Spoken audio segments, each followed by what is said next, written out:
জুলাই অভ্যুত্থানে আমাদের যে ঐক্যের চেতনা ছিল ছাত্র জনতার, এখন কোন ষড়যন্ত্র, কোন লোক নতুন করে এই অগ্রযাত্রাকে আবার মাঝে মাঝে যেন বাধাগ্রস্ত করার চেষ্টা করছে।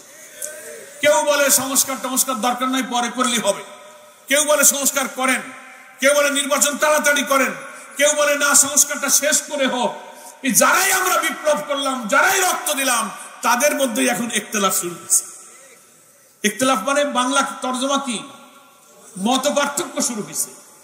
আমি সংক্ষেপে সকল রাজনৈতিক দল, বিশেষ করে আওয়ামী ফ্যাসিবাদ বিরোধী আন্দোলনে যারা রাজপথে আমরা রাজনৈতিক দলগুলো ছিলাম, রক্ত দিয়েছি, শহীদ হয়েছি, নেতৃত্ব দিয়েছি, তাদের কাছে আমার মিনতি, জুলাই অভ্যুত্থানের যে চেতনা, এই ঐক্যকে অটুট রেখে আসুন। এটা জাতীয় ঐক্যের পরিবেশ তৈরি করে আমরা একটা গ্রহণযোগ্য নির্বাচনের জন্য যতটুকু সংস্কার প্রয়োজন, সেই সংস্কারটুকু করে আমরা নির্বাচনে যাই। সংস্কার যারা না করে নির্বাচন চান, তারা আইনের, সংবিধানের দোহাই দেন। সংস্কার করতে গেলে আইন লাগে, সংবিধান লাগে, পার্লামেন্ট লাগে। এইসব ইস্যু সামনে এনে একটা বিতর্ক তৈরি করা হচ্ছে। আমি তাদের কাছে প্রশ্ন করতে চাই, ডক্টর ইউনূস সাহেব আসছিলেন কোন আইনে, কোন সংবিধানে লেখা ছিল, কোন বিধিতে ছিল? উপদেষ্টা পরিষদ হলো, হাসিনা চলে গেল, শপথ পড়লেন কোন আইনে? সংবিধান এবং আইন কি? সংবিধান হচ্ছে জন আকাঙ্ক্ষা, জনগণ যা চাবে, কোটি কোটি মানুষ যা চাবে, ওইটার লিখিত রূপ হচ্ছে সংবিধান। 90-এর গণ অভ্যুত্থানের মধ্য দিয়ে আমরা যখন কেয়ারটেকার করেছিলাম এরশাদের পতনের পর, তখনও সংবিধানে কেয়ারটেকার ছিল না।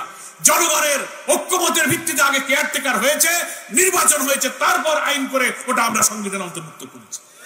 ফলে সংবিধান আর আইনের কথা বলতে গেলে এই অন্তর্বর্তীকালীন সরকারও তো বেআইনি, উপদেষ্টাও বেআইনি।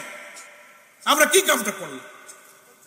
এসব রাষ্ট্র এবং জনগণের আকাঙ্ক্ষা পূরণের জন্য একটি অবাধ নিরপেক্ষ নির্বাচন করতে যদি আইনের যেসব সংস্কার করা প্রয়োজন, তা যদি এখন না করি, তাহলে তো 14, 18, 24-এর মতো ইলেকশন হবে। এত রক্ত দিয়েছি কি আমরা আবার সেই ইলেকশনের জন্য? 3টা ইলেকশন হয়ে গেল, বাংলাদেশের ভোটাররা ভোটের দিন রওনা দিয়েছে ভোট কেন্দ্রে, রাস্তায় আওয়ামী লীগ, পুলিশ লীগ, যুবলীগ, ছাত্রলীগ সব ঠেকাইছে, বলে যাও বাড়ি চলে যাও, ভোট হয়ে গেছে, ভোট দেওয়া লাগবে না। কেউ যদি জোর করে ভোট কেন্দ্রে ঢুকে ভোট দিতে গিয়ে বলে ব্যালট দাও, বলে ব্যালট শেষ হয়ে গেছে, ব্যালট নাই। আপনারা কি আবার সেই ভোট চান? তাই যারা বিনা সংস্কারে আইনের পরিবর্তন না করে, আমরা তো বলছি না এই বিশাল বাংলাদেশ নামক রাষ্ট্রের অনেক অর্গান, অনেক বিভাগ আছে, সব অর্গান, সব বিভাগগুলো পলিটিসাইজ হয়েছে, করাপ্ট হয়েছে, দুর্নীতিগ্রস্ত হয়েছে, দলীয়করণ হয়েছে। সব সংশোধন করতে হবে। পচে গেছে সব অর্গান।